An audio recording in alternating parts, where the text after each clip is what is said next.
Russell, I understand you grew up in Canada, but you always dreamt of coming to Silicon Valley? Definitely, yeah. Growing up in the Toronto area, you get the lake effect snow, and I was a skateboarder. My mom listened to the Beach Boys, and to me, it just seemed of uh, this dream place. I always wanted to live there, and when I realized I wanted to work in tech, and Silicon Valley was in California, and I love movies and Hollywood, I was a bit of a child actor at one point, and so the thought of Silicon Valley and Hollywood in one state, it's a dream. I wouldn't want to live anywhere else. And before working in AI, do you remember your first experience with AI? Yes. Well, so AI goes back in terms of, it used to just be called machine learning and then big data. So I'd always worked with those things in my career. I think the first time I got really inspired was I saw an early demo of GPT-2, which is what became ChatGPT. And once we could see that a robot, an AI, could speak English, it just really piqued my curiosity, and I just wanted to see it try to write a story. One thing my brother, my co-founder, and I always talk about is storytelling is intrinsic to humanity. And so if this AI wrote a story, what would it tell us about it and about humanity? Would it use our three-act structure or something completely different? So I would say the first time I saw the demo of GPT, that's what really got me started. What was your first job in AI? So I worked at Microsoft. That was my first job out of college when I moved from Canada. And I was a user experience program manager on the Office team. And so we started using, once they put the applications in the cloud, we started using a lot of data to try to figure out what are people using. We started doing tests, automating feature launches. And so that sort of turned into machine learning, which is what became AI a few years later. So I would say at Microsoft, the really big one was after I got my green card, I moved to Silicon Valley to follow my dream. I joined an AI startup with the Siri co-founders. And so their dream was, how could we take an AI assistant and almost merge it with the App Store? That didn't end up happening. Steve Jobs passed. There was a bit of a power struggle, but they had a new startup called Viv Labs, and I was the first product manager. And we built an AI that anyone could teach it to do things, order an Uber, play a song on Spotify, but using natural language and learning about you and your preferences to make it easier. So I think that after Microsoft, that startup was what really got me into AI. When did you decide you wanted to have a career in AI? It's a funny story, and it does go back. So I'll tell two sides of it. So in high school, at my high school, when you graduate, you go get your diploma. They say, what do you want to do when you grow up? And my parents will swear to this. They still remind me, I said, I want to help work on the first artificial intelligence. But part of that was honestly because of movies. So growing up, Terminator 2, I know it sounds scary. Someone who works on AI is enamored with Terminator 2, but just being a Canadian, James Cameron was a hero. We loved The Abyss.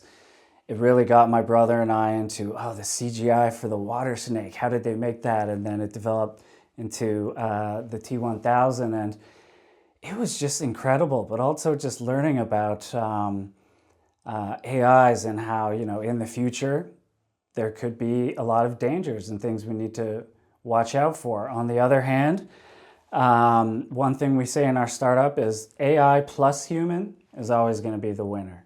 And so I like to say, well, in Terminator 2, they only won because the humans partnered with the new nice Arnold Schwarzenegger and took out the evil robots. So honestly, movies and science fiction, books like Dune and others that talk about artificial intelligence, I knew it was coming in my lifetime, and being in technology, I just knew that's where I wanted to end up.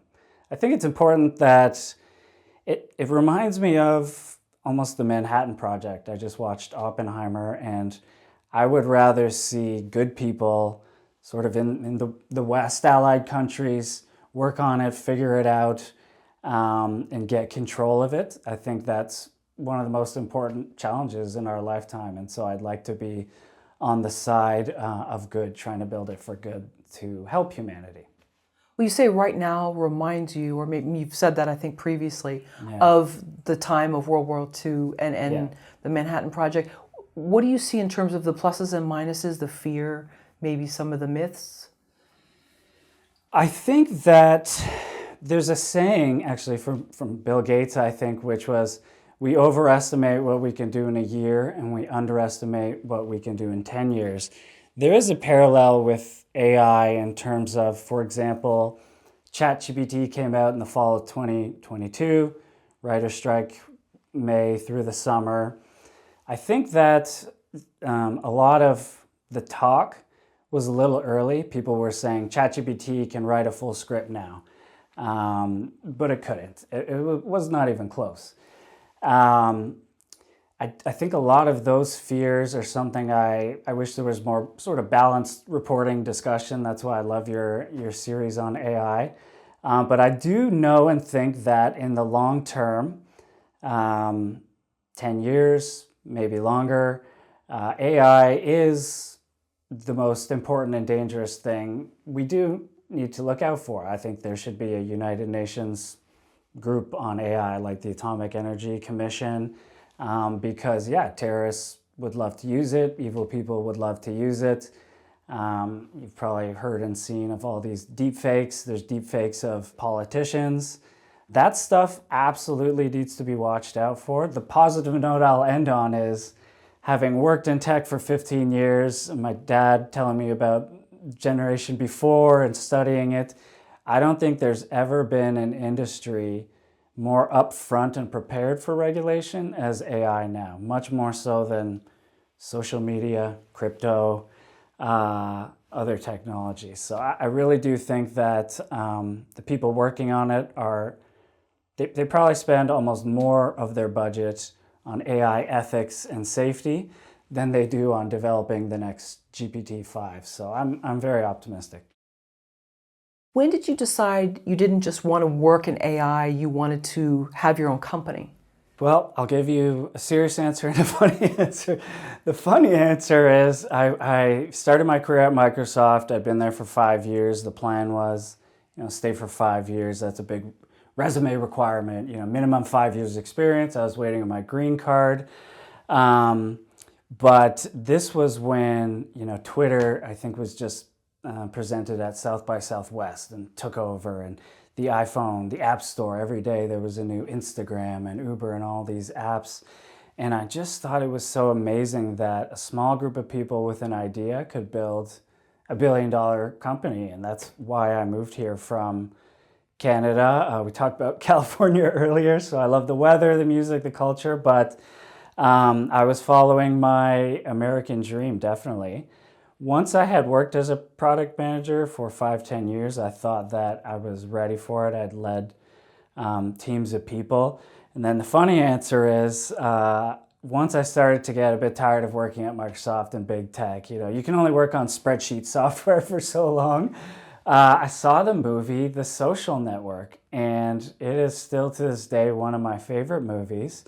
And I know it's not necessarily the right message for how to do things, but it just seems so exciting and world-changing. And I think everybody wants to make an impact on the world. And for me, it was always going to be in AI. And then once I had worked at this Viv Labs startups with the Siri founder, I sort of saw how easy it can be if you have the right people, the right idea, and you don't give up on yourself. So yeah, that's what set me on the journey. At what point did you get involved with Y Combinator?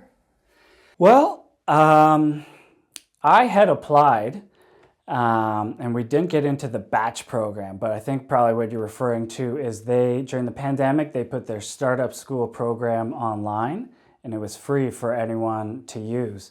And again, that's what we hope our app could be, is resources that anyone can use. It's not just for the elite who get in and went to the right schools. Y Combinator is very hard to get in. We hope to get in someday. But when I was at my previous job, and it was the pandemic, and I had a lot of free time in the evenings and weekends, I took these Stanford AI product management courses, and you had to write a paper on AI, how it could disrupt an industry. So I wrote it with my brother. He's an assistant director in Toronto and Vancouver on TV shows and film sets. He worked on Suits and The Boys. Everybody seems to love those.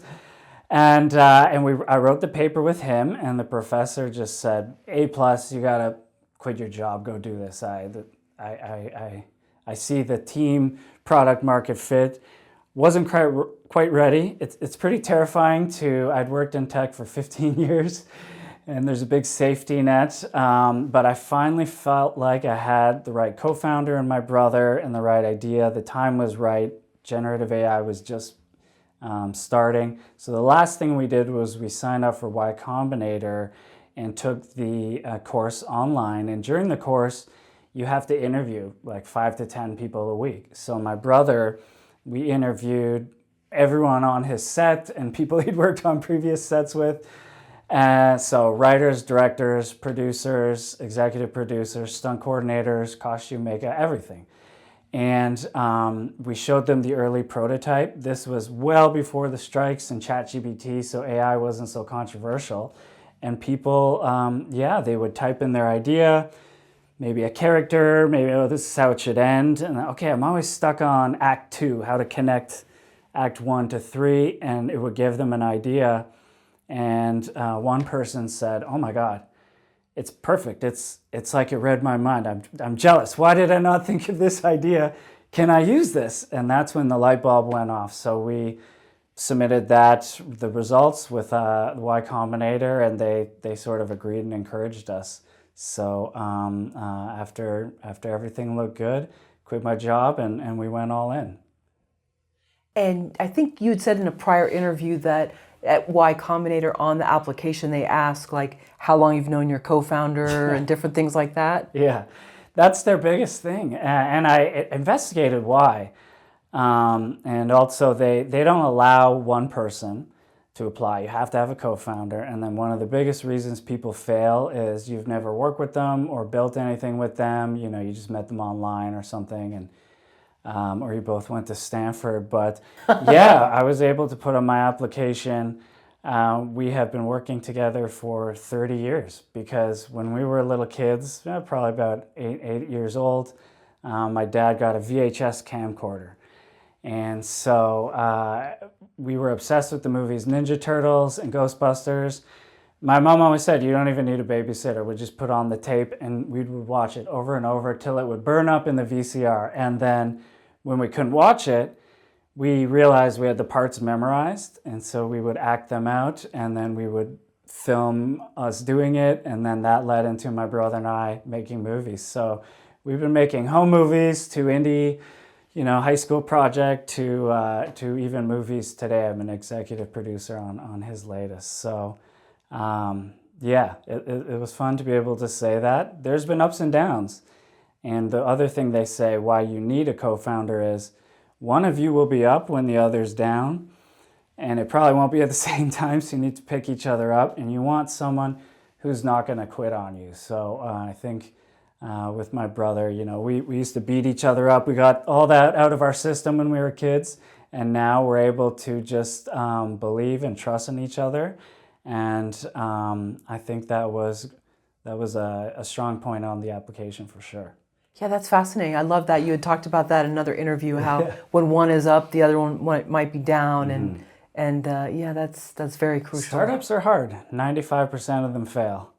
And I liken it to, my brother says, Hollywood's history is people will move from Iowa to LA and just, they have the film courage, and they will just give it everything and give everyone their screenplay to read. But it's hard. It's hard. Probably a lot of actors fail. Probably a lot of screenwriters fail. and maybe just they didn't have enough money to keep going in LA and they had to move back, or there's many reasons I've heard, and I think that people don't end up breaking into Hollywood, and that's really what our company's mission is to help more people around the world who have stories to tell, but they don't have the connections and the money. They can't move to LA. They can't or didn't go to a film school like USC. So how can we help them learn what they did in film school? And so our app it's not just a generate a script and you have nothing to do with it. It's really almost a teaching tool and a writing buddy to help you where you're stuck and maybe where you don't know character arcs. So maybe we can help teach you that and give ideas. So yeah. Sure. You have a video, I think, about Legally Blonde. Yes. If Elle were to become president, and different prompts and motivations, and yeah, it was enjoyable to watch. That's my brother's girlfriend, and she helps us as well. She used to be a voice actor and wanted to break into Hollywood, never made it, ended up moving back home, and she's a waitress now and going to be a mom soon, and she's happy. But yeah, I think she still has the itch. She wishes, I want to get into voice acting and filmmaking, and so Legally Blonde's her favorite movie, and she said for years she's always wanted to just see Elle as the president. And so, for example, she typed in a premise, clicked generate, expanded to a log line, and then she said, okay, give me a title. And the first title it gave was Commander-in-Chief instead of Commander-in-Chief. And that's when she said, okay, I think this works. I think you have something here. And she said, but the AI made it, so is it mine? Can I copyright it? And that's an important point. Everything our users make in our app, they own 100%. We encrypt things on our end so our employees can't read your work. And we've studied copyright law. Maybe we'll get into this later, but if you put enough human work and effort into something, if AI helps you, it's still yours and copyrightable. So yeah, she loves it. She can't make a movie with Legally Blonde IP, but it was just an exciting proof point, I think, for us. So because Legally Blonde is not in the public domain, is that part of it? I mean, her dream would be to contact Reese and get it made, but it's just not hers. It's more like a fun fan fiction. Just you mentioned in a prior interview, don't meet your heroes, which I think for anyone who's ever met a hero, they might relate to that for various reasons. Yeah. Have you experienced that, or you and your brother, who's your co-founder, where you did talk to someone in the film and television industry, and their reaction was less than favorable? Absolutely, yeah. And during the strike, we had a lot of downtime. We decided not to release features or do marketing. We kind of went back into stealth mode, just out of respect for both sides in the negotiations. But we did take meetings with people because they were very interested, and the writers and filmmakers had downtime too. And there was one writer who's written on big Marvel movies, I won't name, but top of their game, wealthy, successful. And the meeting started with, I only took this meeting with you to tell you how much I hate you and I hate this idea, and let's see this thing. Show me a demo, watch it crash and burn. And it was actually one of the proudest moments as a founder for me, because at the end of the hour-long conversation, after showing the demo and then telling our vision and our founding story and what our team's made of, we had flipped them. And the guy actually apologized and said, I get what you're doing. I've been reading The Hollywood Reporter, and if every week there's a clickbait about how evil it is and how I should be afraid, but I see this as a tool. It just helps me where I'm stuck. I do most of the work still. And it's not what the doomsday scenario was, which was evil Netflix executive, comes up with a funny premise and clicks generate 100-page script, send it to the AI, deepfake place, send it to whatever, put the check in my bank, and I won't even have to read it or do anything. Our app is the opposite of that. It's most of our writers input about 80% of their idea to start, and then they just get help with the things they're missing, but they still pick. We give you 5 or 10 ideas and you pick the best one and you edit it after. And so that's why we think, you will still own the copyright to it, but also that our users say, it still feels like my movie. It feels like I would have thought of that idea eventually. It just helped me get there sooner. And so one writer I talked to said, it took me 7 years to write my last screenplay. And I had another idea, and in your app, I finished the 100-page screenplay, all the character sheets and everything in 10 days. And I'm halfway through storyboarding it myself. I can't draw, but now I can storyboard it. And he was really happy. So I think what we say is in writing, and my brother had this too, it took him almost a decade to turn his novel into a screenplay because he was doing it part-time, evenings and weekends. He's an AD on set all day. It's exhausting. When he was done with it, no one really wanted it. So he's like, okay, now I have to start again with a new idea. Is that going to take me another 10 years? So what we like to say is the app will let you get that vomit draft out for all your ideas and get more shots on net. And then maybe if you can come up with 5 new scripts this month, maybe 2 of them end up being a hit. So we just want it to be more of your best work, but faster. How does Saga make screenwriting faster? Yeah, so what I've learned from interviewing probably 100 screenwriters around the world now is everybody writes different and they have a different process. So for example, my brother starts with a cork board and cue cards, and he will try to plan out the most important beats. Then he goes back, does characters, then a lot of the plot, and he plans it out for almost weeks before even writing, the first page. Other people I know sit down, they bring a typewriter to a cabin in the woods and just start typing, maybe have a few drinks. So everyone does it differently. I'm not sure what's the fastest or best, but all the potential customers and interested people who reached out to us say they get stuck on the planning phase. And so what our app does is it's almost like a film school in a box. My brother went to film school, took advanced TV film production. He's my co-founder. He helped design the app. It's almost like a form. And in his classes, there was a day on plot, a day on characters, a day on acts, a day on beats. And those are the tabs in our app. And they help you, ChatGPT, you ask it for a character, it'll say, name, physical description, and maybe 1 or 2 things about them. Ours, we've studied some of the great books, K.M. Whalen, Creating Character Arcs, among others.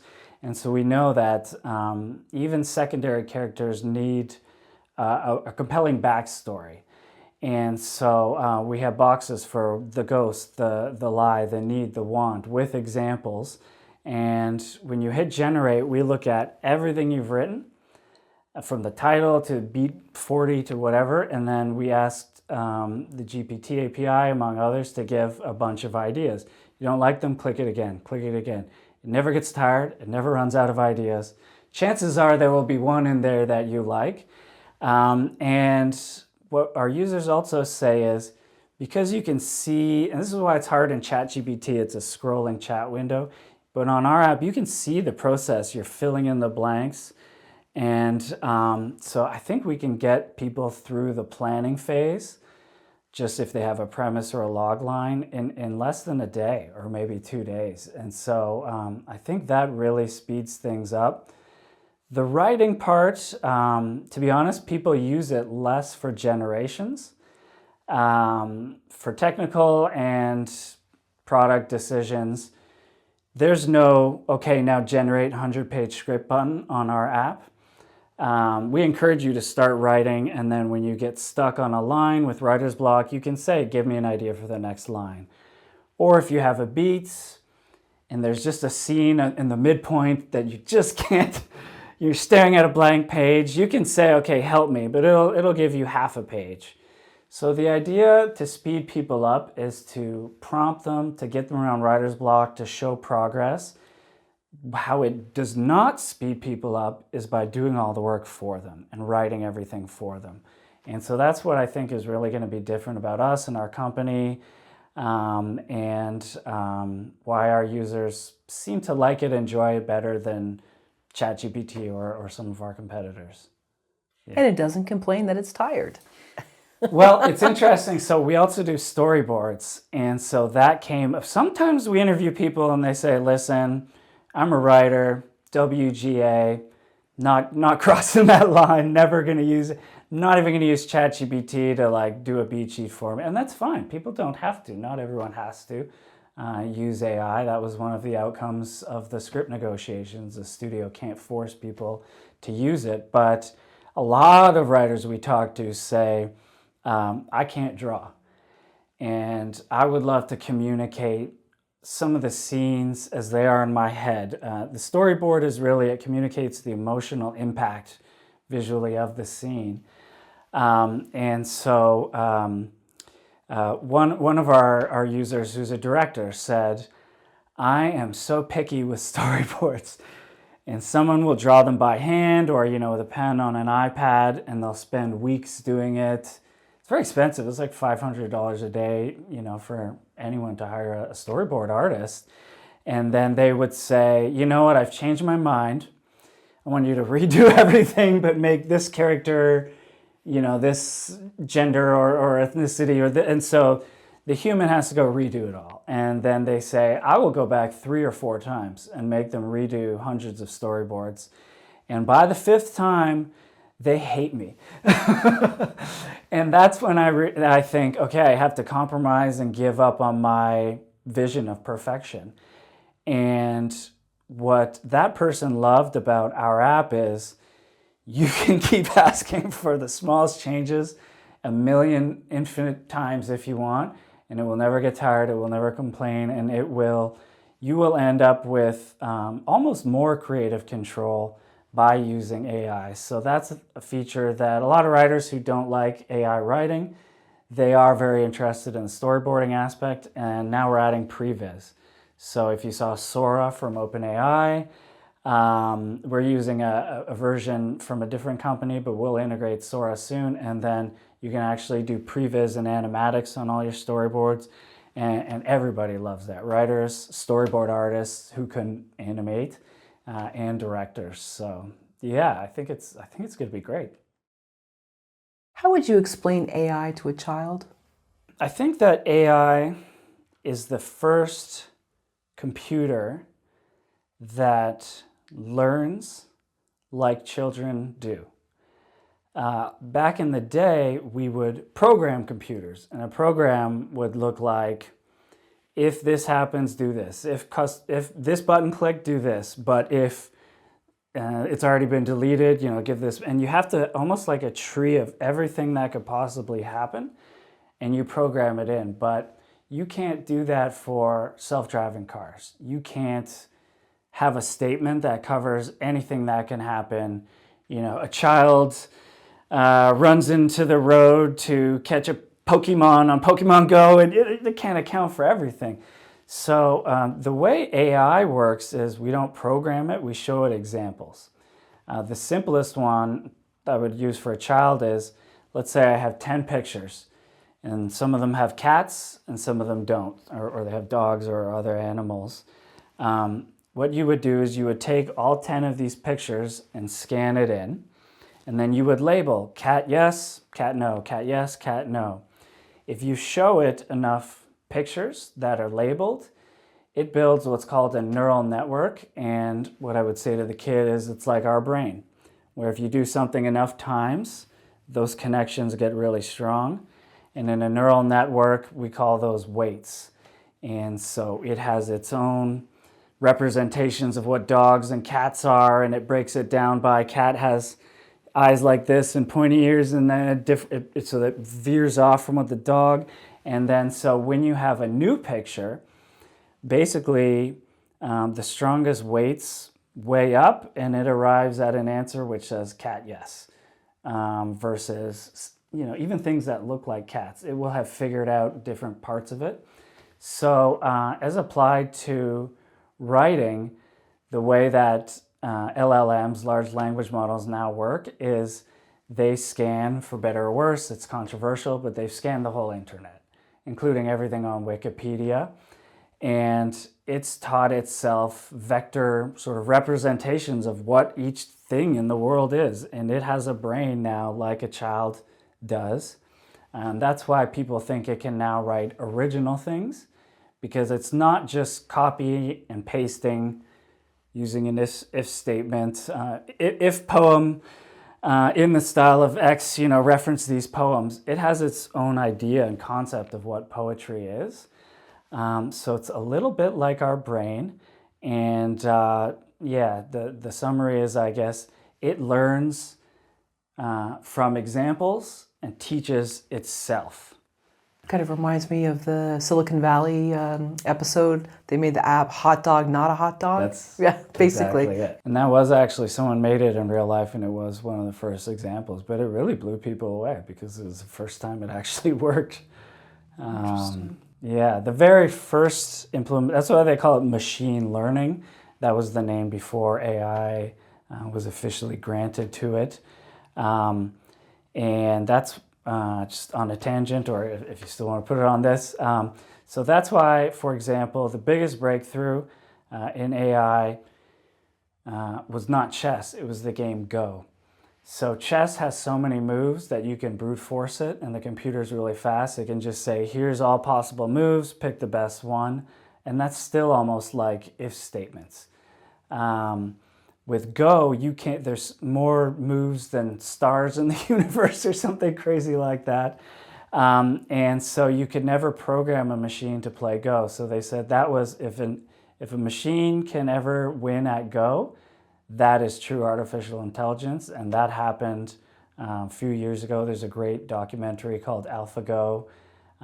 It's on Netflix for free. Everyone should watch it. And that was the first time people said AI was truly creative. And the reason why was you can't brute force it. It has to understand the game of Go, and it was good enough to win. But then in one game, it was playing the world champion, and it made this move, and everyone started laughing. And they said, oh, okay, these machines, they're not perfect. They make mistakes after all. That was a dumb move, okay. And then they kept playing.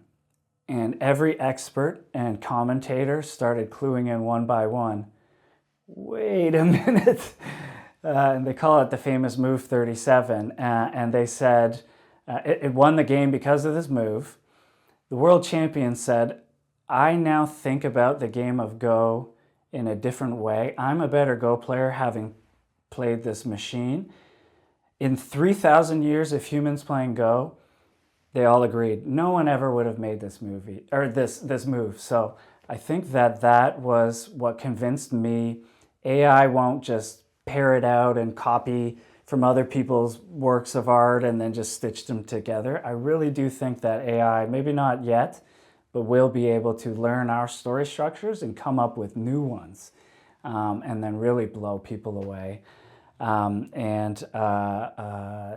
think also that people say, will AI, if people rely on it too much, like back in the day, you could use a calculator instead of memorizing your multiplication table. Will human intelligence drop in mathematics as a result? Clearly that's not happened. I believe that even if AI does get better and almost good enough, or even better than most screenwriters, I think then that human screenwriters will then step it up and get even better. And I think that by allowing AI in the writing process, in the creative process, I don't think it's going to be to the detriment of the arts. I think it will actually make all writers better and make movies we've never seen before. So I'm really excited about that. Sure. And this is a crude example that I'll use, but old timers like me who used to go to Blockbuster to look up I an did too, actor. of course. Oh, Yeah. okay. But they would have the big book that you would flip through. Yeah. And now I can just go on so many things, whether it's IMDb or Letterboxd or wherever, and I'm a smarter moviegoer Yeah. because I can reference so many new, and I can cross-reference by actor and, Yeah. different things. So, that's one example. It makes me smarter having those tools. I think so. I think that tools have always helped us. They say tools let us stop worrying about getting the monotonous, mundane tasks wrong, like simple mathematics, and then we can elevate our thinking and invent calculus and, move above and beyond. And from what I hear about writing and filmmaking and just knowing audiences and friends, a lot of people say it feels like I watched something on Netflix and I've seen it before and I can predict how it's going to end. And what could sort of give humans a big creative kick in the butt than a robot who can write stories, but again, not by itself with no human involvement replacing jobs, used as a tool like a calculator in the hands of writers to break out of their rut. And, there's these 15 story archetypes since the ancient Greeks. I saw Avatar. It reminded me of Dances with Wolves. Romeo and Juliet has been remade in many forms.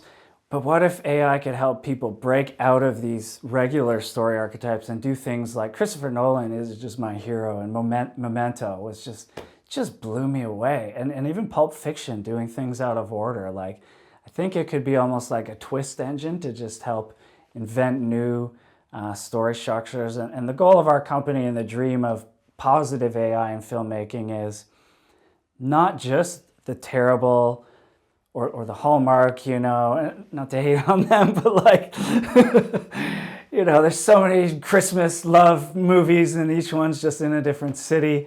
Imagine that humans with AI in the next 10 years could make a movie that's considered the greatest film of all time because it's so original and new and it influences a whole new area of filmmaking.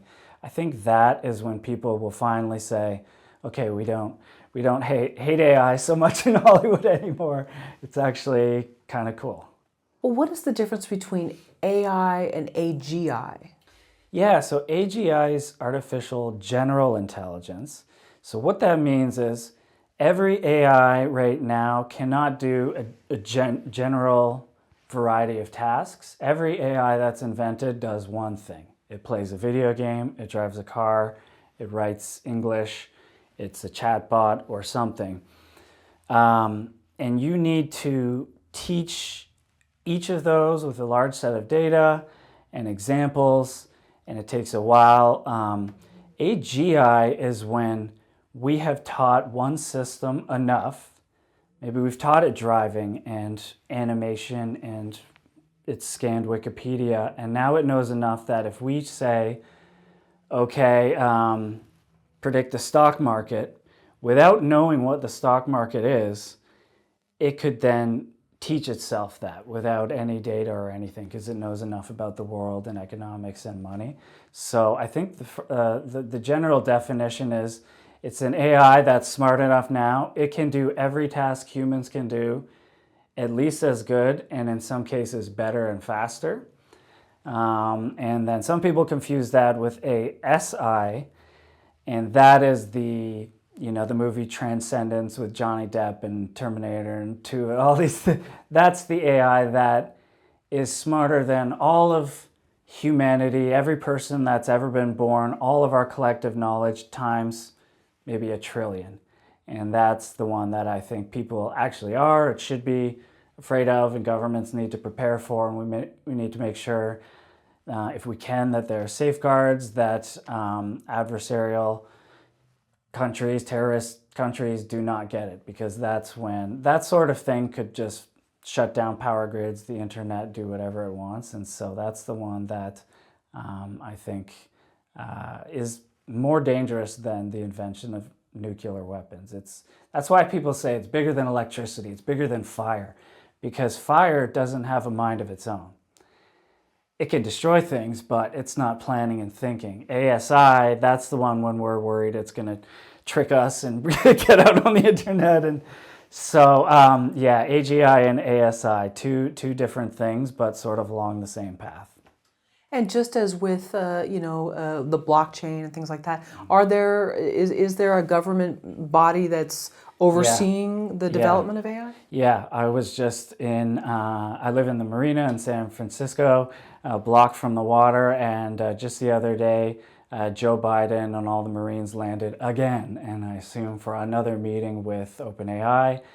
There are elections coming up, and the biggest, I think, threat right now are deep fakes. So we've seen examples of, someone fakes the CEO's voice, calls the CFO and says, transfer all the money to this account, and there's robberies. As I said before, I think that I've never seen companies more engaged with the government early on, more prepared to work with Europe and international bodies on it, and everybody seems to agree. Social media didn't want to get regulated at first until they were so big that it was advantageous. OpenAI has been asking for regulation since day one. They've testified in front of Congress, and I think there was just a law passed by the FCC. It's illegal now to deepfake a voice and call someone on like a robocall, or do product placements without them. I know that the CAA recently partnered with, I believe, Metaphysic and another company. So now people can scan their face and there's a digital record of it, and the FBI can use that to infinitely monitor the internet and remove them.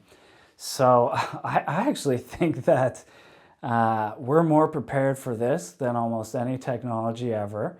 Everybody seems to be on the same side. They don't want politician deepfakes.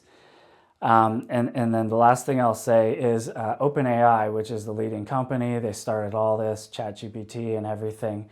They are a nonprofit. So a lot of people don't get it. The CEO, Sam Altman, took no shares in the company. And so the whole idea is they will not be profit driven. They will not do whatever it takes to increase shareholder value.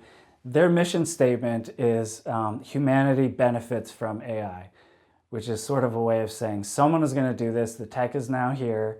Let's see if we can get ahead of it and solve all these problems. And people sometimes say, to just last point here, a lot of training sets historically on the internet were biased.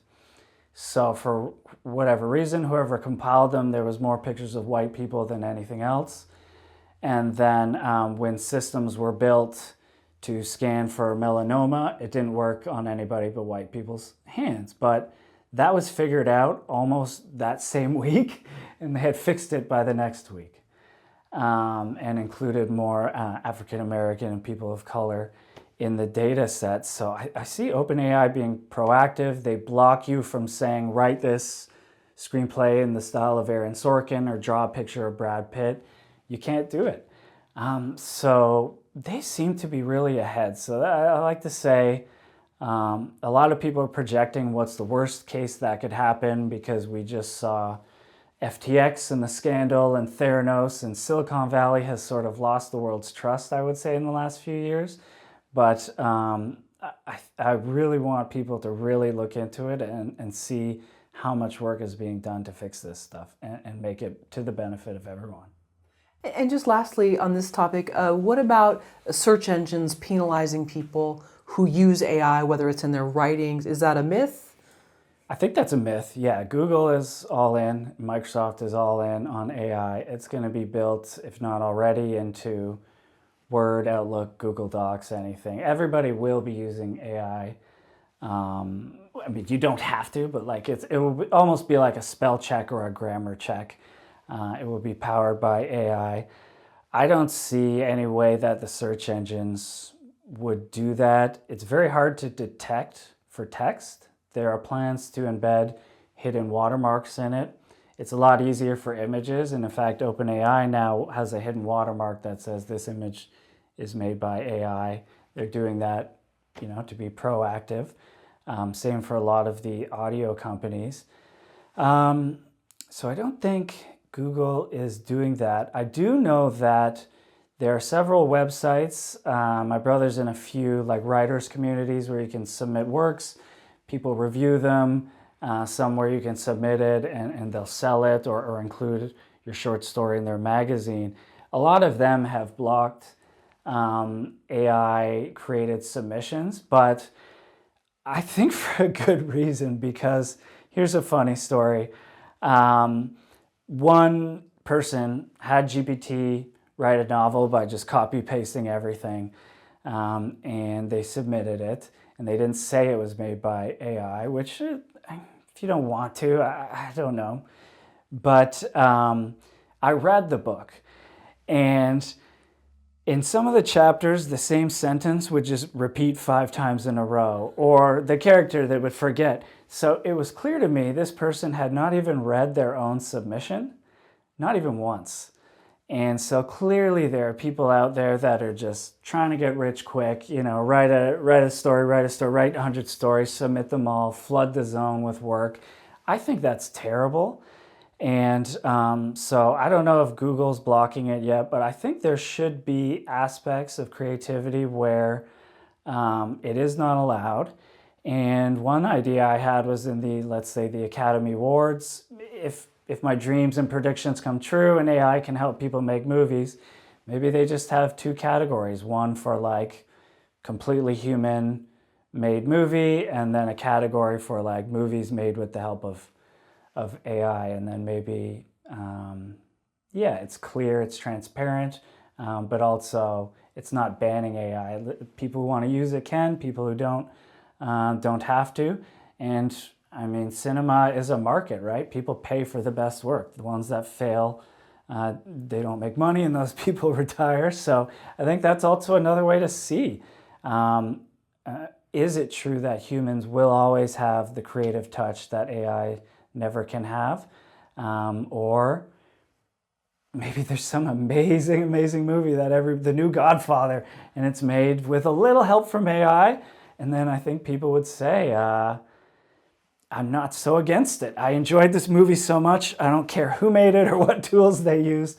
When's the next one coming out? And so that's what I'm excited for. Can we define what generative AI is and how is it used?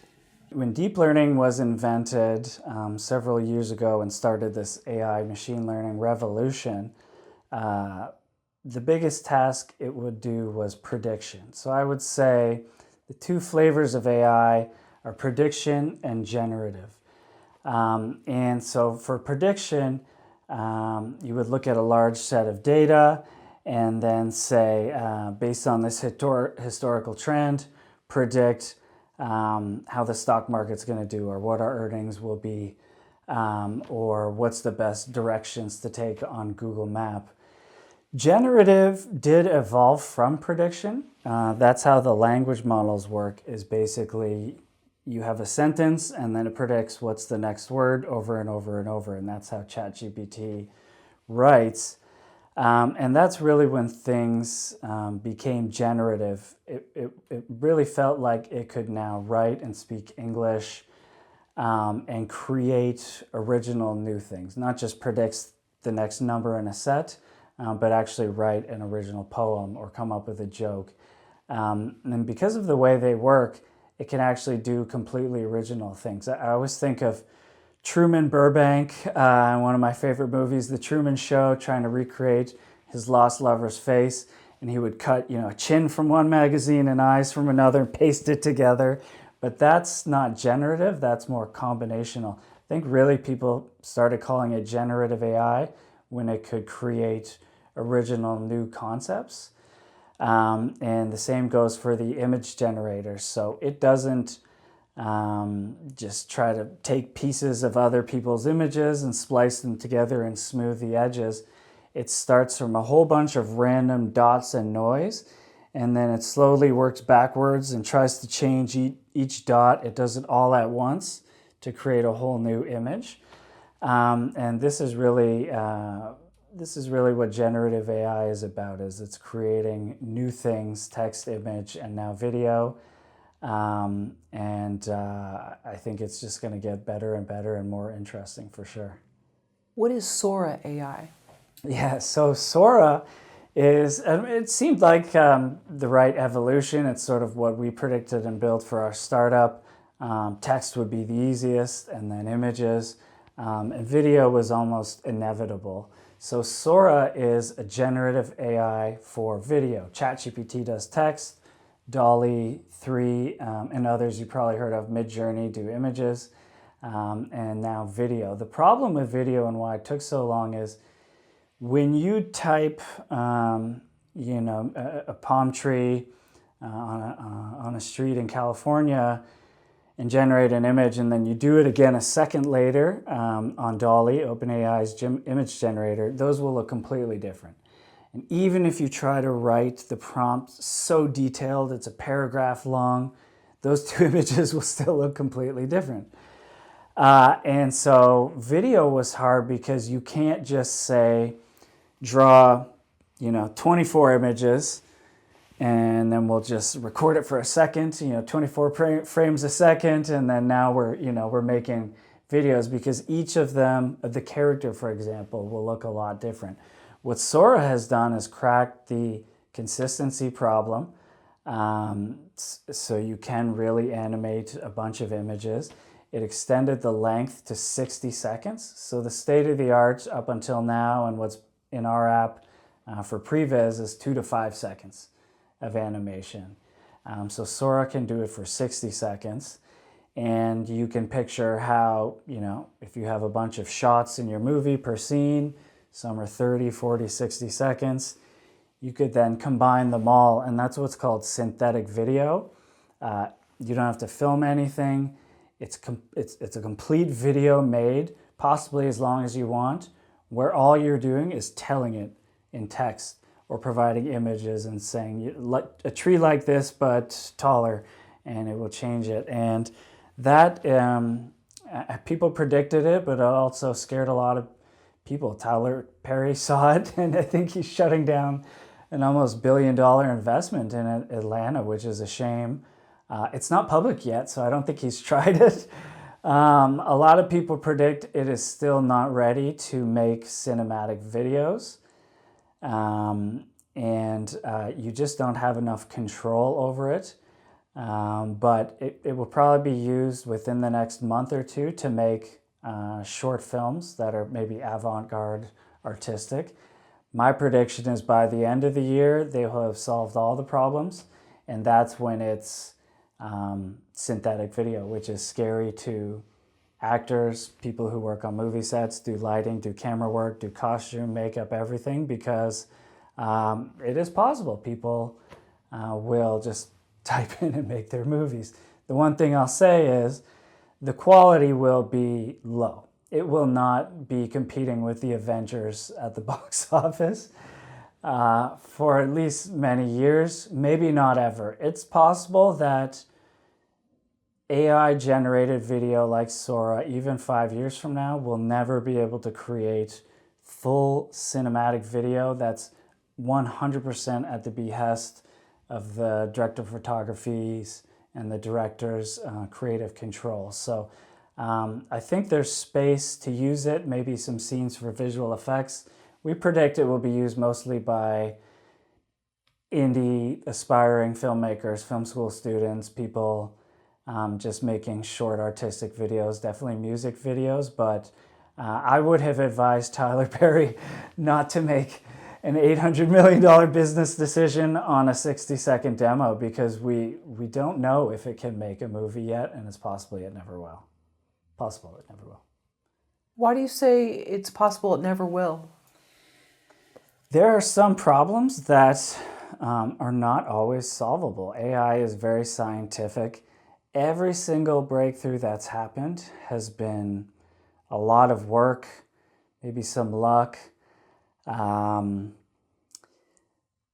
it's still at the limit of technology. And so what creates these images is something called diffusion, which makes a bunch of randomness and then tries to reverse engineer an image. It's not Walt Disney drawing one picture and then drawing it and then moving his hand a bit, and it just works completely different. So there's a good chance to me stable diffusion will never be able to create videos where you can type exactly what you want and it looks like what you think in your head, even if you do it over and over. It's possible it will take a new scientific advancement.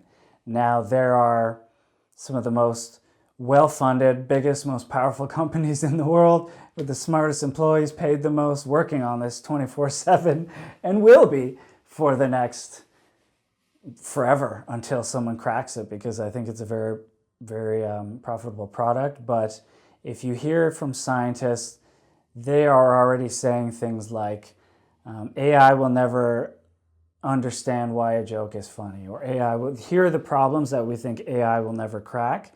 And so I think video is on the list of things that could be. Now, we are betting it will be solved because our app helps you with the story, the characters, the beat sheet, the script, the storyboards. We soon will do previs animatics for like short clips. And if Sora comes out with an API and it works, we're going to plug it in, and then our users will be able to almost make a full movie on our app Saga. So we're betting on it. We hope it gets solved, but it's possible it may never get solved. The last thing I'll say is how we're different is we do not want humans to give up on acting. We think human acting is what makes movies. We love human actors. I love following them in real life and seeing them as they grow in their career over different movies. I think that people won't want to watch movies unless there are humans they know acting in them. I don't think the performances will be as good. They're certainly not yet. And so I'm not one of these people that think synthetic actors will replace all acting jobs.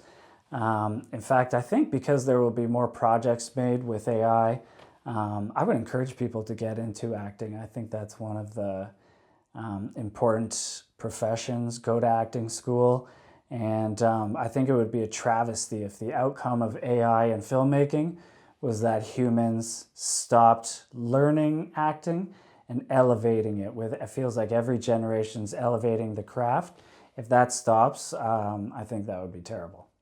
So are we going to movies to actually see them play in a scenario, or because we've been invested with their, let's say, personal life on Twitter, as trashy as it sounds, I mean, we all have that in us.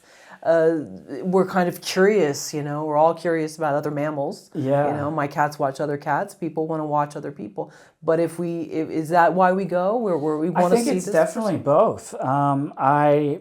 Interstellar is one of my favorite movies. I loved Matthew McConaughey in it. I've loved him since Dazed and Confused.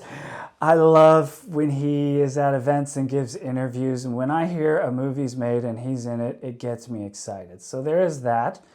One of the other things I like almost more than anything is I saw Killers of the Flower Moon, and seeing some of the new cast in there, people I've never heard of before, maybe people who've never acted before, like I believe her name is Molly, and I think she's up for the Academy Award for Best Actress.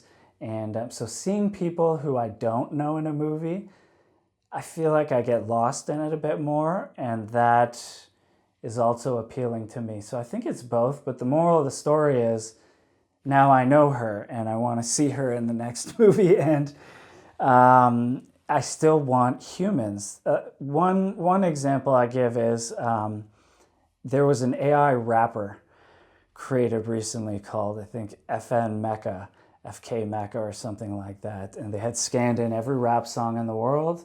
And now there was this robot that could rap. And I love hip hop music. And when I listened to its song, the beat was good. But hearing this robot say, "I'm tough, grew up in the streets of Brooklyn, no one messes with me. I ran the prison I was in," and just knowing this is all a lie. No, you didn't. You're a robot. I just was not interested, even though the beat was good. Whereas when I was growing up, 50 Cent came out and just took over the rap world. And part of it was this guy really like got shot 9 times, and you could hear it in his voice because he got shot in the face. And just knowing there's a real person, the real story, a real perspective, a real lived experience. I think that he wasn't the best rapper technically, but it was just so compelling. That's why I think people go when they want to buy a painting. They want to go to the exhibit or the gallery and meet the artist and learn about their compelling life story, maybe as tragic as it is. And I think that's what makes art interesting and valuable, is the human touch. Last thing I'll say, I watched a Picasso documentary last night, and one of his most important paintings, it wasn't good, in my opinion. It wasn't his best. It was in his blue phase, so it had this weird blue tint, but it was of his friend who had killed himself because Picasso cheated on the girl he loved.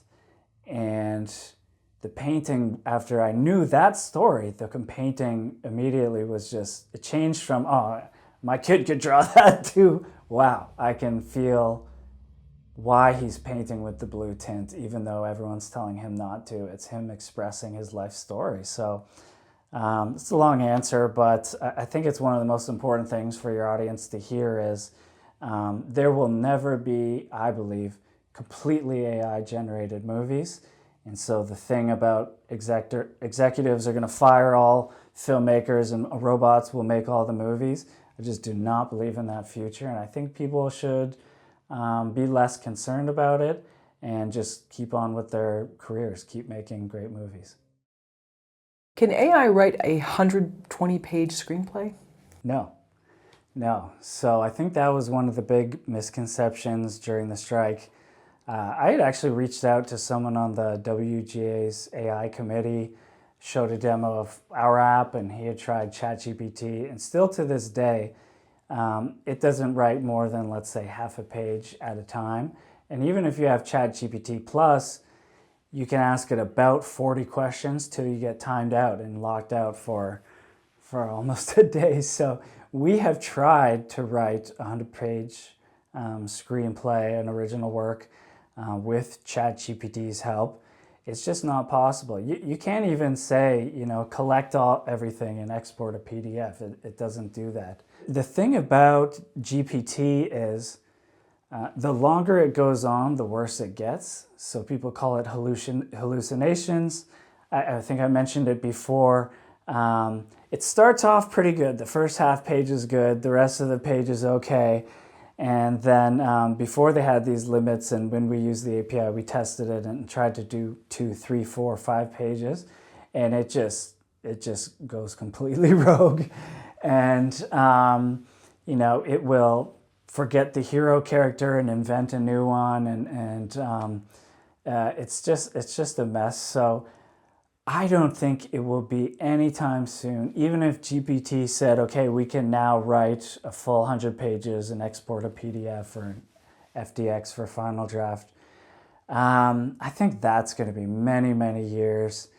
And I just don't think it will be good. From all my experience, and I've been trying to write screenplays since the invention of ChatGPT like 3 years ago. I've probably done it more than anyone else with my brother, who is a novelist and screenwriter. And you need to make edits. It's just not right all the time. And also it doesn't match your vision. It thinks of things that you don't like. So you have to fix things. But I think it definitely helps you get to that first version vomit draft a lot faster. But yeah, I wouldn't use it to write a whole script. How long should it take to write a screenplay using AI?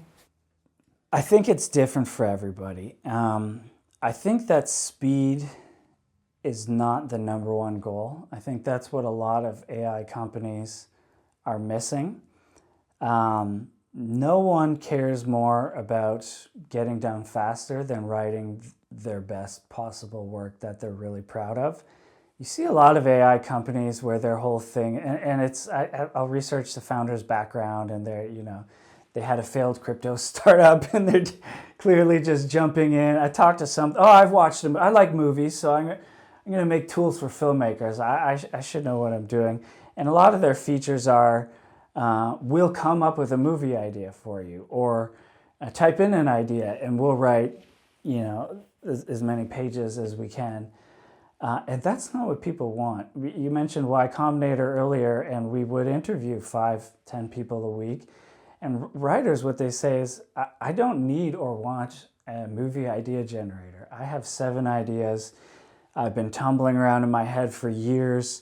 I just, I have the hero, but I need a complementary villain. I want like the Joker to a Batman for my character. I want something great, or a love interest. I'm a man and I'm bad at writing female characters, and I need just some help making a good backstory that isn't cheesy. So how fast should it go? I would say fast enough that you get it done and you get it out there and share it with people. Whether that takes a year, or 10 days, or a few months, I don't think it matters, as long as it's good and you're proud of it. But yeah, the reason I say more of your best work faster, as sort of our tagline, is most people don't finish. And so almost all writers we talk to say, of those 7 ideas I've been tumbling around in my head, these I haven't started. I've read a few pages of these, and this one's almost done, but I've been stuck on this one. I can't connect Act 2 with Act 1 and 3. I just can't do it. It never lines up. And then they move on to other things. They get busy. Life happens. And then a lot of them will just give up.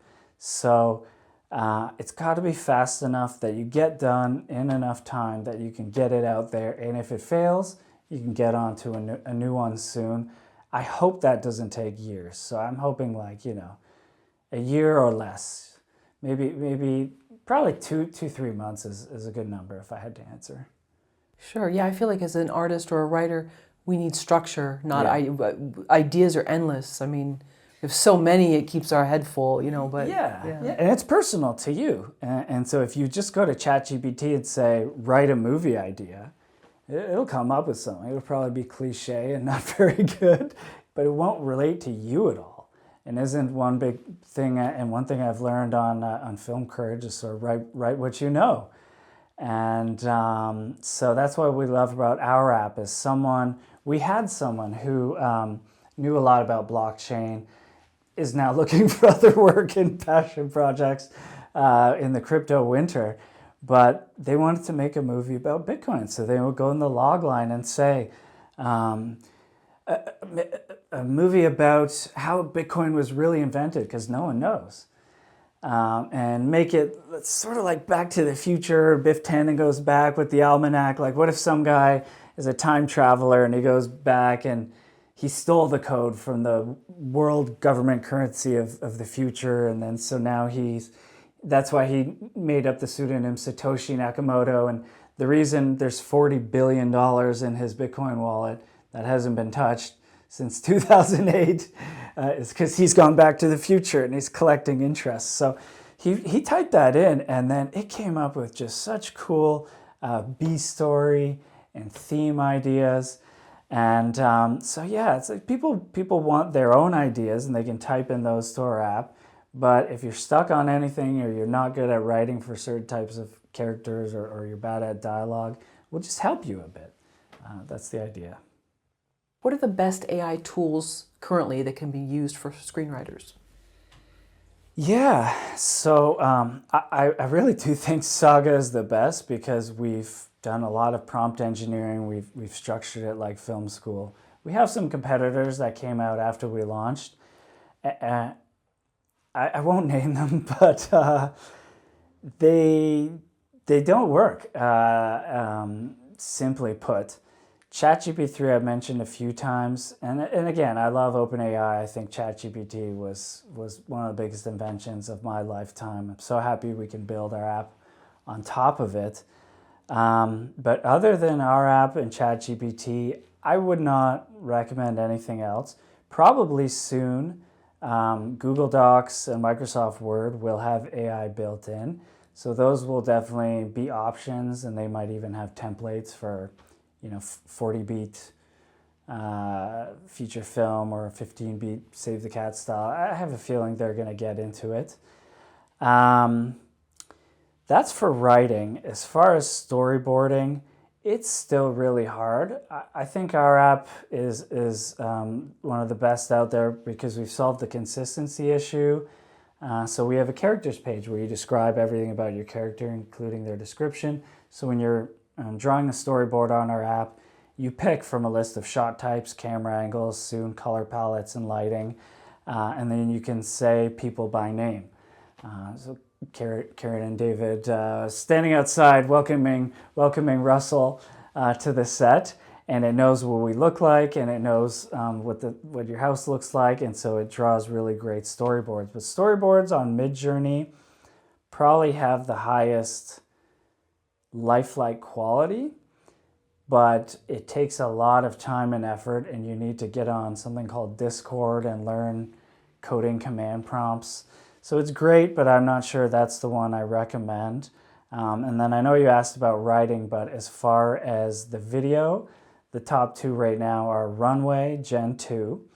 So if you've seen Everything Everywhere All at Once, the scene with the rocks, and they're talking and then they fall off the cliff, that was made completely with Runway Gen 2.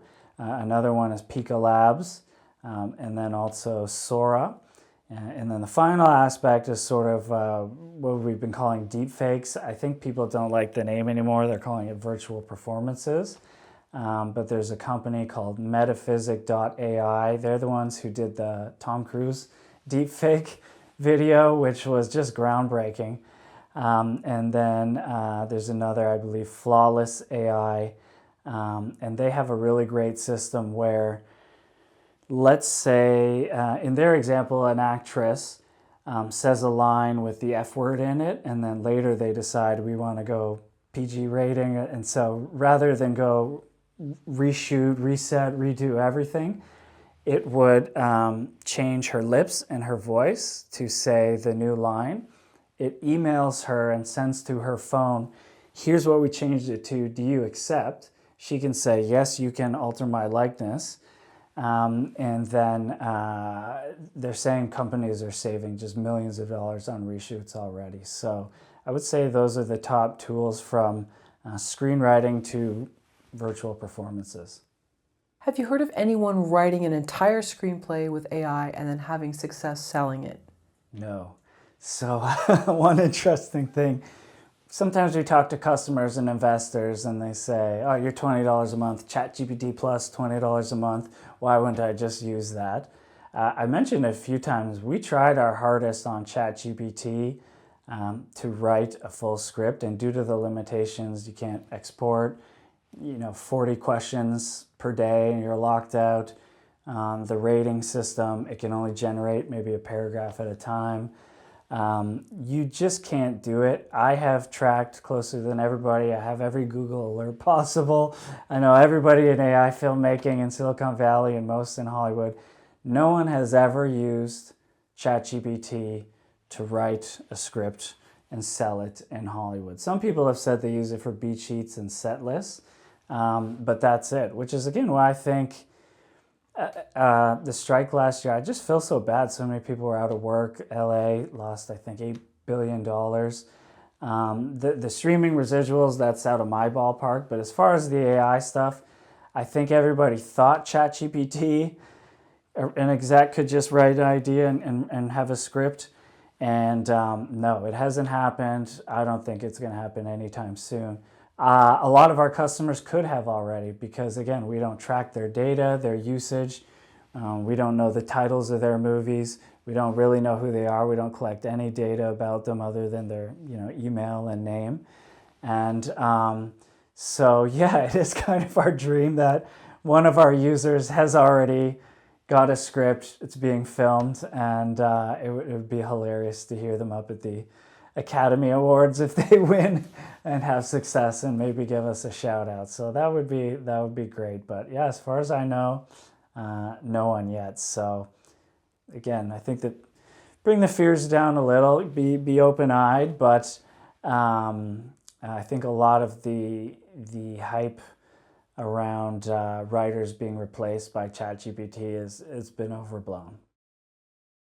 We often hear that the AI that you see today is the worst you'll ever see. Yeah. What are you doing as someone who's actively building an AI product or products to improve, to grow, to expand, to make it more lifelike? Yeah, definitely. I mean, part of it is setting a roadmap with predictions. So when we saw that text was able to be generated, images would be next, in video, and our startup was founded sort of assuming that roadmap and that we'd build up each as we go. You definitely need to do a little bit of research each day, keep up with the latest trends. It feels like in the world of AI, there's something new being invented every week, and sometimes it makes the old stuff less relevant. And we're always looking for how can we help our users make movies that look great, maybe help with visual effects or anything they can't do themselves, and try to build those and test those with our app. Big part of it too is just predicting what could go wrong with each of these different things and making decisions. So deepfakes is a hugely problematic area, but as I mentioned in the other question, could be useful for reshoots or translations, so you can sell your movie in more places. On the other hand, we need to predict and try to get ahead of things and make business decisions. For example, one thing people always ask us is, can I upload my screenplay and say, rewrite this like Aaron Sorkin would? And in Hollywood, people say they watch movies and they have influences and they say, we want this to be like Sorkin, or this needs to be Titanic meets Jaws. Like, you do reference things by name.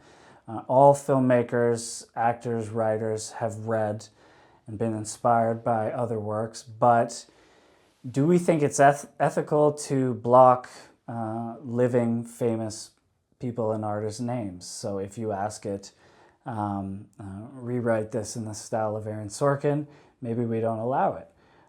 Or maybe we say, we ask a follow-up question and say, how would you describe his style? It's smart, it's clever, it's sexy, it's snappy, it's fast-paced, it's back and forth monologues, and then, okay, we can do that. And so I think that's one important thing for us. Just try to stay ahead of things, make the right decisions, and keep things artist friendly. And as they say in tech sometimes, if you can do it, you should be able to do it. But I think that's not the path we're going to take. What predictions do you have for AI for writers and filmmakers in the coming years? Yeah, and this is where I like to think optimistically and hopefully. And I love Hollywood. I love movies. It changed my life. I watch so many movies, almost every night. I want to watch every movie that's ever been made. But the more I watch, things get predictable. I feel like I've seen it before. Or, I love Spider-Man. It was my favorite growing up. But there's an 8th and a 9th and a Madam Web. And I don't know. I feel like I would love to see. One really interesting thing was the explosion of the burgeoning South Korean film market. So Parasite came out and just Best Picture, Best Director, Original Screenplay, Palme d'Or. It was amazing, and it opened the doors. Squid Game, and Everything, Everywhere, All at Once. All the great actors and actresses there. So I would really love to see, and I predict that if it gets easier to make a movie where you are, anywhere in the world, even if you don't live in a community of artists, maybe you live on a farm in Idaho, and you don't have a script buddy or someone to help, ghostwriter, or script doctor, or just help you out or keep you encouraged. I think these tools will help people not make Hollywood blockbusters yet, but pretty good independent films like a Reservoir Dogs or something like that. And then I would hope that those people, if they can't get distribution, get into film festivals, they could put their films on YouTube. A lot of people, more people watch YouTube than all of television, I think, and streaming combined now. Mr. Beast is the most famous and watched person in the whole world now. Imagine that people didn't go to film school. Our app helps them come up with proper story structure, character archetypes, and a great Act 3 twist. They can make a good movie, put it on YouTube. Imagine it goes viral. Or they make the trailer and put it on TikTok, and that goes viral. They become the new Mr. Beast. And then imagine Hollywood or Netflix comes to them and say, we love this. Would you like to do a bigger budget, movie at a real studio, and we'll give you more resources and famous actors? I think that would be amazing. That would not be AI hurting Hollywood or cinema. I think that would diversify it. It would democratize it. We'd hear stories from Japan and China and Nigeria and all these amazing new film markets. AI could do the translation perfectly, no dubbing. It'll be like Brad Pitt could speak Mandarin Chinese. It'll just be incredible. Or I could make a movie here and sell it to 8 billion people in every language and self-distribute on YouTube. So I think people say AI will decrease jobs. My big prediction, what we're betting on, is Hollywood will be 10 times bigger in 10 years. I think the entertainment and media market will grow from 2 trillion globally to like 10 trillion. I think there will be more people working, the pie will grow. And the reason is, you mentioned Blockbuster earlier, I remember those days. There was limited shelf space on the wall, and there were limited movie theaters. And so I don't blame executives. They had to pick the best ones and follow formulas. And, Brad Pitt's in this one, okay, green-lighted. Squid Game, a horror TV show about a game show made in South Korea. Not checking the boxes, not risking my career. Let's bet on a built-in audience. So I guess I would end by just saying I think more people telling stories, more people watching. They're watching more than ever on TikTok, but now it'll be narrative cinema and proper movies with themes. I think that's just going to be so great. I predict that not one living filmmaker today will lose a job, will lose $1 of work, will lose 1 day of work due to AI. I think instead they will make more. Their skills will make them still the best, and they will get the biggest and best movies and make the most money. But I think a whole new group of filmmakers will rise up in the world, and I think it's going to be incredible. I can't wait. Well, they say that it will be a new job created will be these AI prompts. Yeah. People that know prompts and things. What do you think most creatives get wrong with prompts currently? I think that it's a quick moving field, and people are actually predicting prompt engineer would be a new job in AI companies. The goal of AI companies is to make it so people don't have to be prompt engineers. If you want to make an image on Midjourney, you have to add all these flags, like 8mm camera, cinematic, this lens, this lighting. It takes months to learn how to make good images in Midjourney and be a prompt engineer. What ChatGPT solved is you can ask it anything. You can even make spelling mistakes or get things wrong, and it still knows what you're saying. And our app is similar. You can sort of talk to it in normal film industry terms and pick shot types and describe things naturally. So I think prompt engineering is not going to be necessarily a job or a skill of the future, but learning how to coax AI into giving you the answer that you were always looking for and just haven't thought of yet, I think that's a skill that the next generation I was the internet native generation. I think the next kids will be the AI native generation. It won't be weird for them to use AI to help write a cover letter. It would be very natural for the next generation of filmmakers to use AI writing scripts. So I think it would be less about prompting and learning that and more just not being afraid of AI and using it naturally. And I think I think they're going to be great at it. And there's also Tubi as well. You talked about Blockbuster. Yeah. So as someone that used to go to Blockbuster and look for these obscure movies, now I go on Tubi and I just type in a word and I want to see what do they suggest to me. Because I want to watch one that has like the weirdest cover and see, hopefully it's not, scary or graphic, but there's so much creativity within that maybe I would overlook it. So that's another. And two interesting points on that. So a lot of people will say to me, if it was easy to make a movie, everybody would do it. And they're kind of scared of it. And I'm kind of, well, that's a good thing. I like that. Everybody should be able to. But they say, well, there will be an explosion of content. And you need editors to pick the best ones, the people with taste. And there is definitely a lot of validity there. But I think the editors and some of the executive producers who greenlight things, it's easier to bet on making a movie about a superhero character that has 50 years of comics. There's a built-in audience. You won't lose your job. Squid Game took 10 years to get greenlit.